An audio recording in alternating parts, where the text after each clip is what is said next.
ada mimpi yang mungkin masih ada di bucket list? You wanna try something? Get If into I do want to something? try something, I think I would.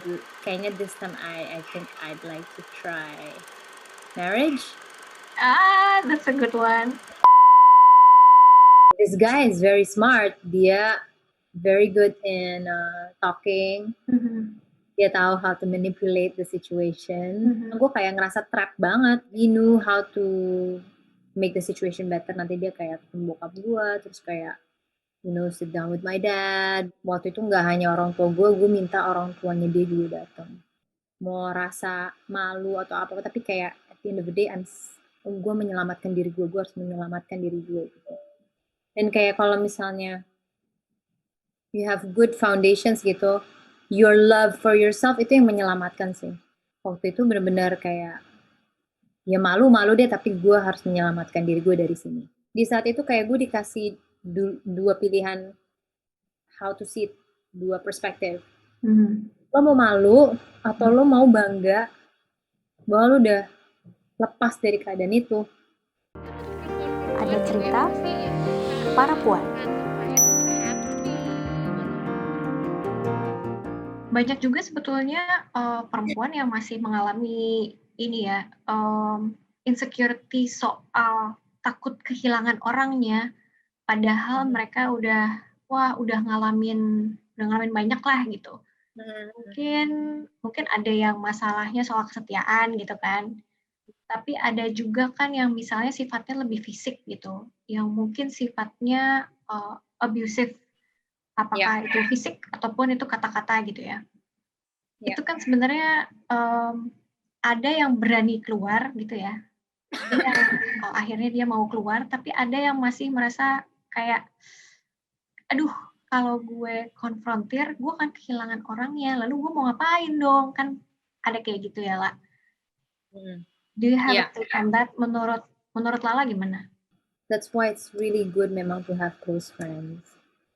Your core people yang bisa melihat suatu hal yang tidak benar ketika kita sendiri nggak bisa melihat itu. Gitu. And kayak in my case, karena I've been in a relationship yang juga abusive, and kayak for me, nggak hanya I didn't know how to tell it to people, kayak karena gue juga ngerasa malu, dan gue ngerasa gagal, dan kayak ngerasa nyalahin diri sendiri. Waktu itu sih memang kejadiannya tuh ada juga orang pihak ketiga, maksudnya kayak ada orang kayak temen gue gitu, dia ngeliat gitu. Dan dia ngelapor ke kakak gue. Terus pernah juga waktu itu kayak ini gue ngerasa masih diselamatkan banget karena di saat itu ketika waktu gue bisa bilang lagi disakitin, tapi ya maksudnya nggak abuse physically sih, tapi waktu itu kayak bener-bener kayak lebih ke mentally gitu. Itu something bener-bener woke me up, yang bener-bener I went out of the car and just like ran gitu. Wow, okay.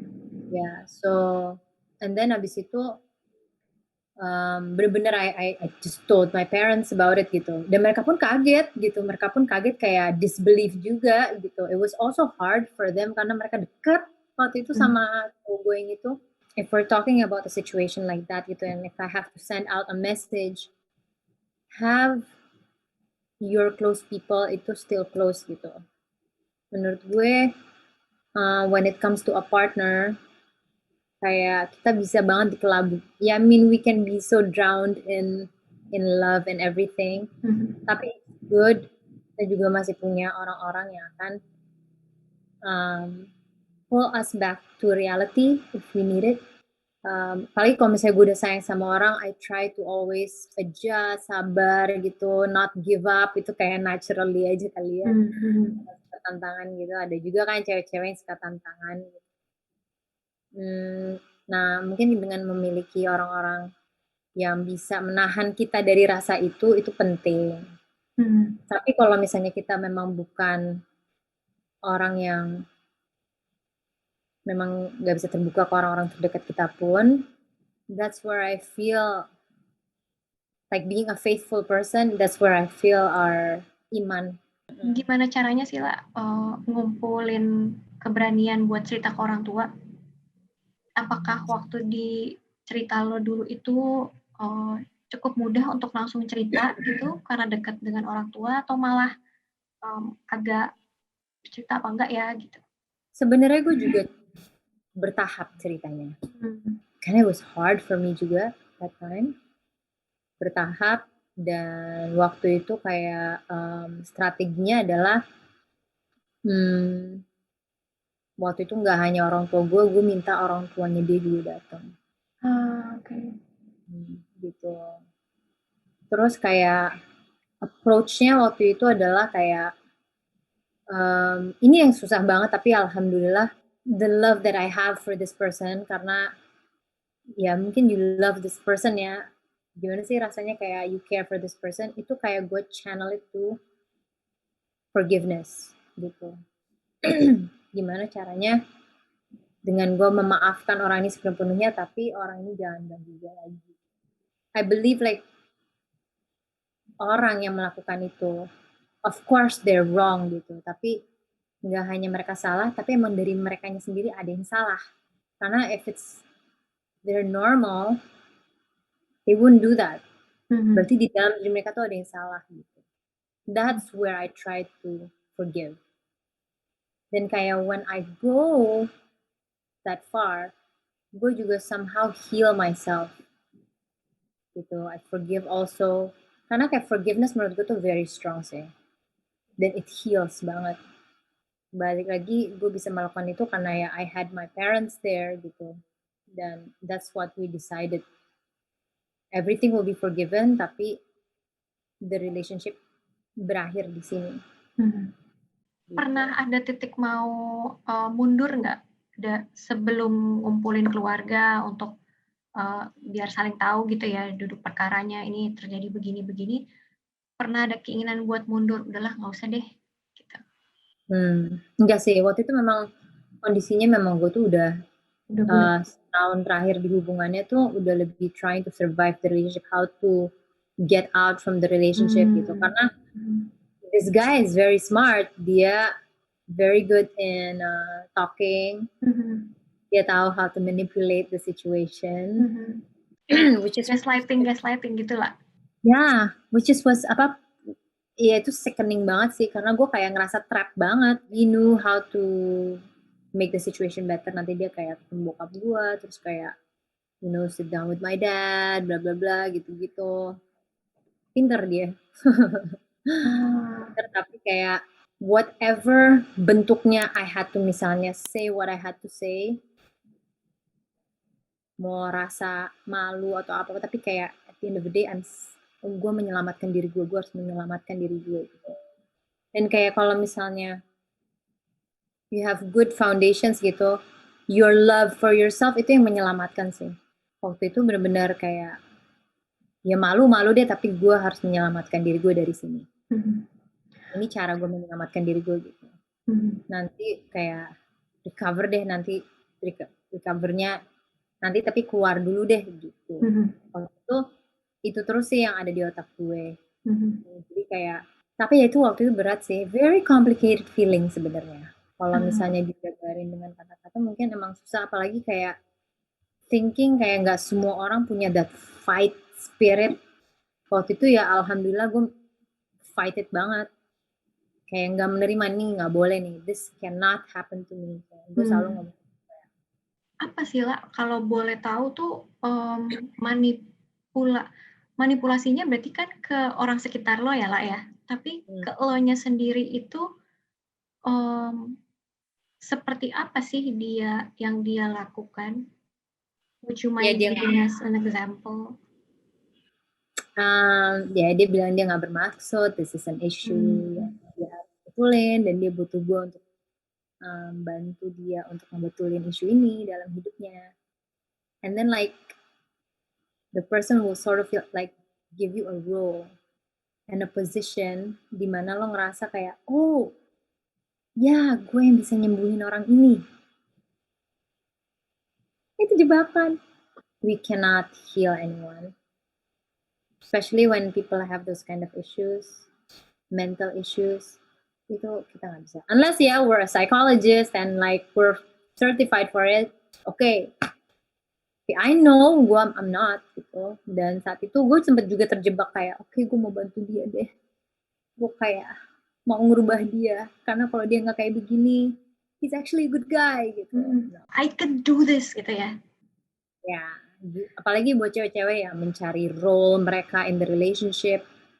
Ya itu kan, itu bisa jadi bumerang sih kalau misalnya ketemu orang-orang seperti ini. They can manipulate that. Gitu. So it's good kalau misalnya you address something yang, kalau misalnya udah ngelihat sesuatu yang gak normal, itu udah harus langsung kayak, oke, gak bisa. Karena kita gak pernah bisa kayak, we can understand, tapi kalau kita understand bukan berarti kita harus sama mereka. We cannot fix that. Kita akan hanya malah jadi punching bag-nya nanti. Dan akan bisa goyangin diri kita juga. Ini sebetulnya salah satu background juga Kak La, makanya kan lo cukup aktif ya, maksudnya sharing soal kekerasan seksual terhadap perempuan ini bisa terjadi begini ya gitu. Lo cukup aktif untuk menyebarkan awareness nih ke perempuan soal kekerasan seperti itu gitu, kekerasan terhadap perempuan. Karena kan kekerasan tuh nggak selamanya harus fisik kan, kadang yang non fisik juga ada dan banyak lagi. Itukah the reason behind it juga, atau malah sebenarnya itu udah bahwa lo punya keinginan buat membantu perempuan di hal itu udah go way back sebelum permasalahan dengan hubungan lo itu terjadi, atau sesudah? Sebelum, sesudah? That's a good question. Kayaknya triggernya sih sejak hubungan gue itu sih. Karena sebenarnya having abuse mentally itu tuh juga sebenarnya ngegaungnya itu lumayan jangka panjang juga gitu. Dan kayak it's something yang constantly that we need to actually talk about karena it helps sebenarnya. Makanya gue sangat support dengan speaking up, tapi bukan berarti speaking up like speaking up in public gitu. Speaking up kayak lebih tepatnya opening up. And kayak yang paling berat adalah when you blame yourself for it.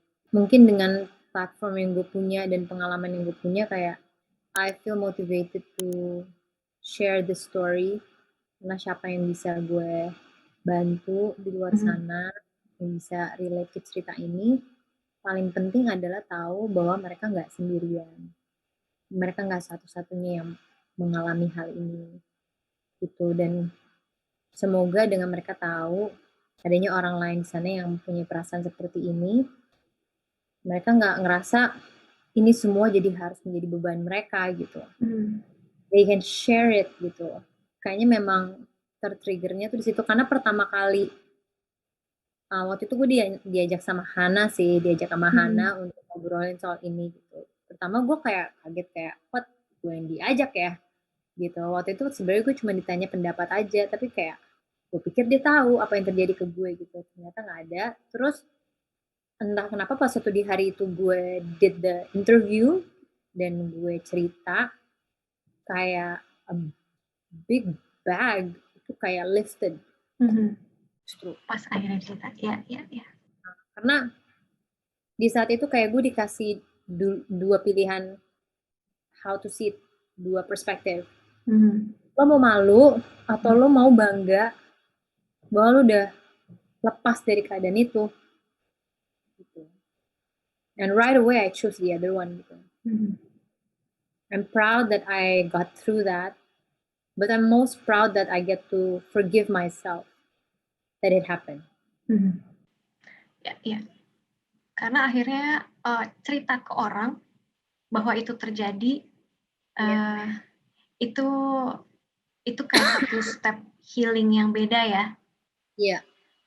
Cerita ke banyak orang bahwa itu pernah terjadi, terus kita bisa lakukan apa, itu emang ternyata pas kita ngomong rasanya beda ya, La.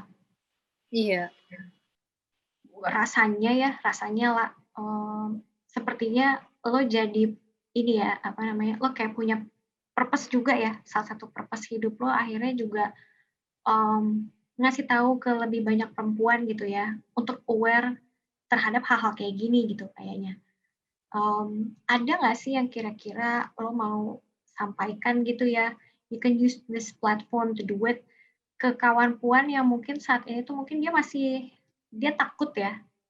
Takut itu kan kadang, mengambil alih banyak hal ya, dia melumpuhkan kita gitu. Ada nggak sih, yang bisa lo cerita atau lo kasih tahu ke kawan puan yang mungkin lagi takut untuk ambil alih lagi kendali hidupnya gitu, ambil alih kendali mimpinya, supaya nggak dengerin kata orang, untuk nggak terjebak dalam, toxic relationship atau toxic culture. Ada yang mungkin bisa lo sampaikan nggak? Atau mau lo sampaikan?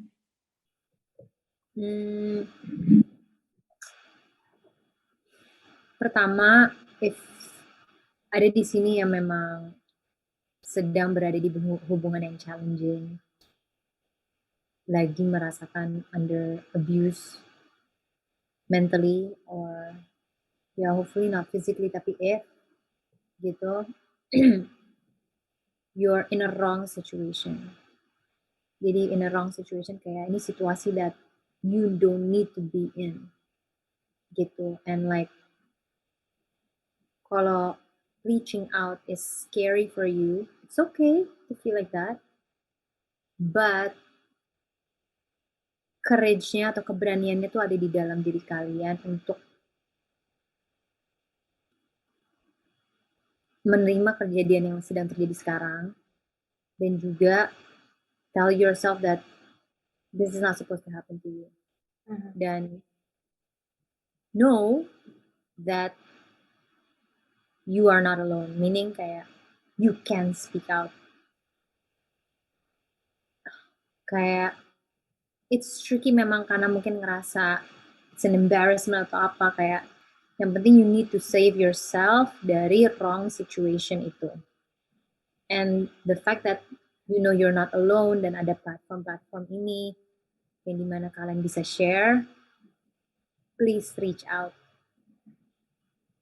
Please reach out. Again, you're not alone, meaning kayak ada orang-orang yang have experienced the same thing and going through the same thing yang you went through, tapi ada juga yang udah out of the situation.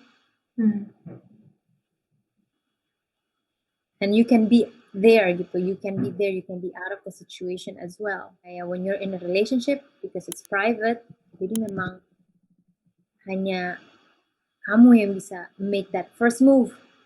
Tapi once you make that first move, kita di sini, gitu. Kita di sini will help you heal. Makasih banyak ya, La. Oh, udah hampir ditambahin tips loh. Thank you banget.